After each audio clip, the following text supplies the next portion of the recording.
Pernahkah kalian menerima uang, rumah, atau barang lain dari keluarga atau teman? Pasti sering dong. Tapi kalian tahu nggak sih kalau semua itu bisa kena pajak loh? Nama aku Rafael, mahasiswa via UI, jurusan Fiskal Angkatan 2024, dan dalam video ini, aku ingin mengajak teman-teman lebih sadar tentang pajak, sumbangan, dan hibahan. Tetapi, apakah penting? Tentu penting, karena kita selalu melakukan sumbangan dalam kehidupan sehari-hari seperti seorang orang tua yang memberikan uang kepada anaknya, atau suatu perusahaan yang mengalih harta ke perusahaan lain. Meskipun begitu, masih banyak orang yang tidak menyadari implikasi pajaknya. Itulah alasan saya memilih untuk menjelaskan fenomena ini.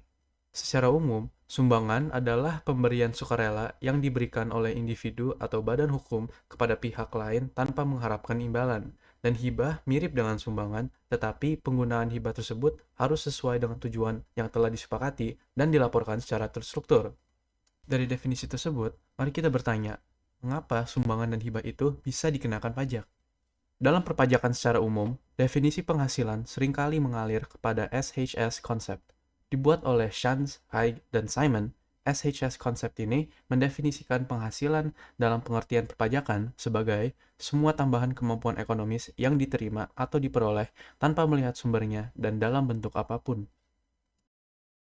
Dalam konteks Indonesia, SHS konsep ini dapat dicerminkan di Undang-Undang Pajak Penghasilan Pasal 4 Ayat 1 yang menyatakan yang menjadi objek pajak adalah penghasilan, yaitu setiap tambahan kemampuan ekonomis yang diterima atau diperoleh wajib pajak, baik yang berasal dari Indonesia maupun dari luar Indonesia, yang dapat dipakai untuk konsumsi atau untuk menambah kekayaan WP yang bersangkutan dengan nama dan bentuk apapun.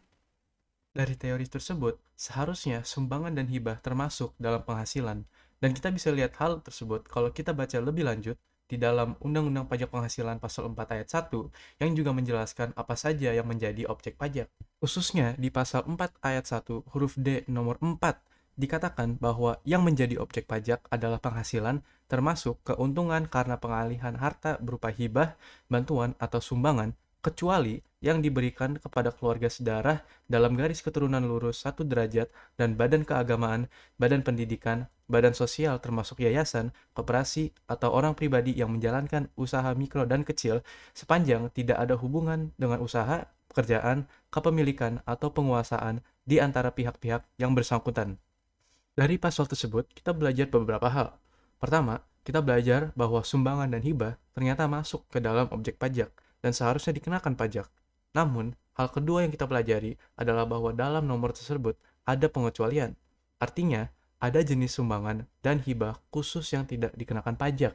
Terus jenis sumbangan dan hibah ini apa saja dan syaratnya apa? Kalau kita baca ke bawah setelah pasal 4 ayat 1 di pasal 4 ayat 3 huruf A menyatakan bahwa yang dikecualikan dari objek pajak adalah satu, bantuan atau sumbangan termasuk zakat, infak, dan sedekah yang diterima oleh badan amil zakat atau lembaga amil zakat yang dibentuk atau disahkan oleh pemerintah dan yang diterima oleh penerima zakat yang berhak atau sumbangan keagamaan yang sifatnya wajib bagi pemeluk agama yang diakui di Indonesia yang diterima oleh lembaga keagamaan yang dibentuk atau disahkan oleh pemerintah yang diterima oleh penerima sumbangan yang berhak, dan 2. Harta hibahan yang diterima oleh keluarga sedarah dalam garis keturunan lurus satu derajat, badan keagamaan, badan pendidikan, badan sosial termasuk yayasan, koperasi, atau orang pribadi yang menjalankan UMKM. Ditambah dengan penjelasan pasal 4 ayat 3 huruf A bahwa hubungan usaha antara pihak yang memberi dan menerima dapat terjadi. Misalnya, PTA sebagai produsen suatu jenis barang yang bahan baku utamanya diproduksi oleh PTB. Apabila PTB memberikan sumbangan bahan baku kepada PTA, sumbangan bahan baku yang diterima oleh PTA merupakan objek pajak. Kedua pernyataan tersebut setara dengan pengecualian yang dikatakan dalam pasal 4 ayat 1 huruf D nomor 4. Tapi untuk dijelaskan lebih spesifik, intinya dalam konteks sumbangan, sumbangan yang dikecualikan adalah sumbangan keagamaan tertentu seperti zakat, infak, dan sedekah, serta sumbangan yang tidak ada hubungan usaha. Artinya, semua sumbangan yang tidak memenuhi salah satu kriteria tersebut akan dikenakan pajak. Dalam konteks hibah, yang dikecualikan adalah hibah yang diterima oleh badan khusus, orang yang menjalankan UMKM, dan keluarga sedarah dalam garis keturunan lurus satu derajat. Sebagai contoh, apabila seorang ayah memberikan suatu hibah kepada anaknya, hal tersebut dikecualikan dari pajak. Tetapi, kalau kasusnya diganti jadi kakek ke cucu, maka hibah tersebut akan dikenakan pajak. Setelah kita pelajari pengecualian objek pajak terkait dengan sumbangan dan hibah, sebuah pertanyaan muncul. Jika sumbangan dan hibah itu seharusnya dikenakan pajak, mengapa dikecualikan? Ternyata, secara teori, pengecualian ini dapat dijelaskan melalui beberapa asas perpajakan. Salah satunya adalah prinsip ability to pay, yang menyatakan bahwa pembayar pajak harus membayar pajaknya berdasarkan kemampuan mereka. Dalam konteks sumbangan atau hibah, penerima hibah umumnya tidak menghasilkan kekayaan sendiri, melainkan menerima transfer sukarela.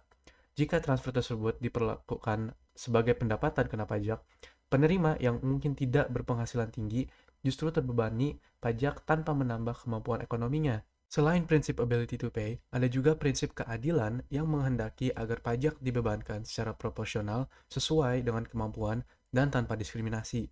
Misalnya, dengan tidak memungut pajak dari hibah ke keluarga atau lembaga sosial, negara menghindarkan terjadinya double taxation, yaitu suatu situasi di mana pajak dikenakan dua kali atas satu hal. Dalam konteks hibah, penghasilan yang memperoleh pihak untuk memberikan hibah seharusnya sudah dikenakan PPh, dan jika hibah sendiri itu dikenakan PPh lagi, maka bisa jadi double taxation. Nah, jadi sebagai penutup, sangat penting bagi masyarakat untuk memahami bahwa tidak semua penerimaan harta otomatis beban pajak, dan sebaliknya, tidak semua bantuan dianggap sebagai penghasilan. Dengan memahami ketentuan pasal 4 ayat 3 huruf A ini, kita bisa lebih sadar terkait dengan pajak dan menghindari kesalahpahaman dalam perpajakan.